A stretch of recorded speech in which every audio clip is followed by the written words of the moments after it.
سکے، ان کے خلاف بغاوت کا نعرہ بلند کر سکیں، تو ایسے لوگ عظیم ہوتے ہیں، ایسے لوگ حقیقت میں زندہ ہوتے ہیں، ایسے لوگ انسانیت کے شرف سے مستفید ہوتے ہیں، ایسے لوگ ہوتے ہیں جو دعویٰ کر سکیں کہ ہم باضمیر ہیں، باحمیت ہیں، باغیرت ہیں۔ تو میں آپ سب لوگوں کو، طلبہ و طالبات کو شاباش دیتا ہوں۔ اس وقت صورتحال یہ ہے کہ ایک طرف تو وہ دکھ ہے جو فلسطین میں ہے،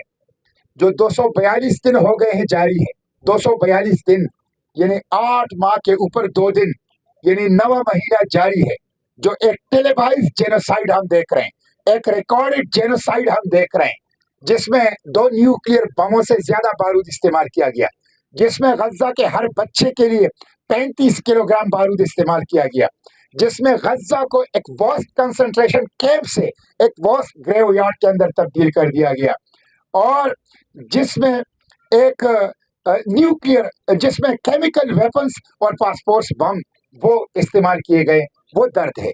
وہ درد ہے کہ جس میں ہم دیکھتے ہیں کہ 15 لاکھ انوسنٹ ڈیفense لیس سیویلین نان کمبیٹنٹ ایک جدید ترین وار مشین کے گھیرے میں ہے، اور وہ اسے دن رات قتل کر رہے ہیں۔ ہم دیکھ رہے ہیں کہ اقوام متحدہ ہمیں بتاتی ہے کہ 6 لاکھ بچے آن دا ورج آف ڈیتھ، وہ موت کے دہانے پر ہے، بھوک ہنگر کی وجہ سے۔ اور ہمیں وہ تصویریں انٹرنیشنل میڈیا دکھا رہی ہے جس میں چھوٹے چھوٹے شیرخوار بچے وہ ڈانچہ بنے ہوئے ہیں، اور وہ تڑپ تڑپ کر اور سسک کر اور رو رو کر اور گریہ اور فریاد کر کے وہ جان دے رہے ہیں، جو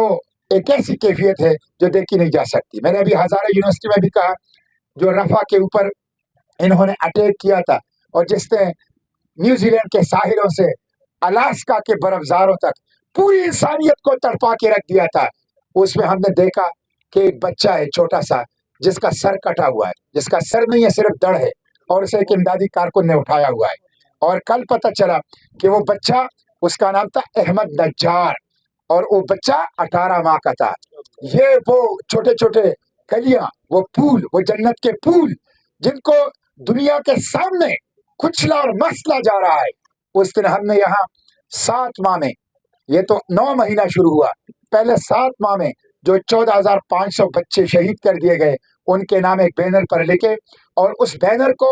ماؤں نے اور اس بینر کو عوام نے جنازے کی طرح کندھے پہ اٹھا کے اس پارلیمنٹ ہاؤس کی طرف لے گئے کہ خدا کے لیے اب اٹھیے، آخری فلسطینی بچے کے قتل کا انتظار نہ کیجیے، آواز اٹھائیے، قدم بڑھائیے، فیصلہ کن اقدام کیجیے، اس جینوسائیڈ کو، بچوں کے اس ہولوکاسٹ کو، اس کو روکیے، اور اس میں اس کو روکنے کے لیے کردار ادا کیجیے۔ ایک طرف وہ دکھ ہے جو غزہ میں ہے، جس کے بے بسی کے ساتھ ہم دیکھ رہے ہیں، جس پہ ہمارا دل زخمی ہے، جس پہ ہم کچھ نہیں کر سکتے، صرف کھڑتے ہیں، جس پہ ہمارے گھروں میں سوگ ہے، ہمارے گھروں میں ماتم ہے، جس میں ہمارے اپنے گھروں میں ہم فریاد گریہ اور خون اور لاشوں کو محسوس کر رہے ہیں، اور دوسری طرف حکمرانوں کی بے حسی ہے جو ہمارے اس درد کو بڑھا دیتی ہے، اس غم کو بڑھا دیتی ہے۔ یہ جو مالدیو تھا، چھوٹا سا ایک ملک ہے، جیسے پانی کے ایک پرات میں آپ چھوٹے چھوٹے پتے رکھ لیں تو اسی طرح چند جزیرے، سمندر کے اندر چند جزیرے، اور چھوٹا سا ملک اسلام آباد جتنا ہوگا، اور جس کی ساری آمدن ٹورزم کے اوپر ہے، جہاں کوئی 5 دریا نہیں ہے، جہاں پہ کوئی ہمالیہ، ہندوکش اور کراکرم نہیں ہے، جہاں پہ کوئی ایریگیشن سسٹم نہیں ہے، جہاں پہ کوئی سہارا نہیں ہے، جہاں پہ کوئی گندم، کپاس اور گنا پیدا نہیں ہوتا، جس کی معیشت کا صرف ایک ہی ذریعہ ہے ٹورزم۔ لیکن شاباش ہے اس ملک پر کہ جس نے 2 دن پہلے اعلان کیا کہ جو اسرائیلی پاسپورٹ ہولڈر ہوگا وہ سیاحت کے لیے مالدیپ نہیں آ سکتا، اور جس نے کل اعلان کیا کہ جو اسرائیلی پاسپورٹ ہولڈر اس وقت مالدیپ میں موجود ہے وہ 12 گھنٹوں کے اندر اندر نکل جائے، ورنہ ہم ان کو جیل میں ڈال دیں گے۔ یہ غیرت ہے، یہ بہادری ہے۔ یہ غیرت اور بہادری رقبے سے تعلق نہیں رکھتی، آبادی سے تعلق نہیں رکھتی، ایٹمی ہتھیار اور میزائلوں سے تعلق نہیں رکھتی، یہ جذبہ ہے،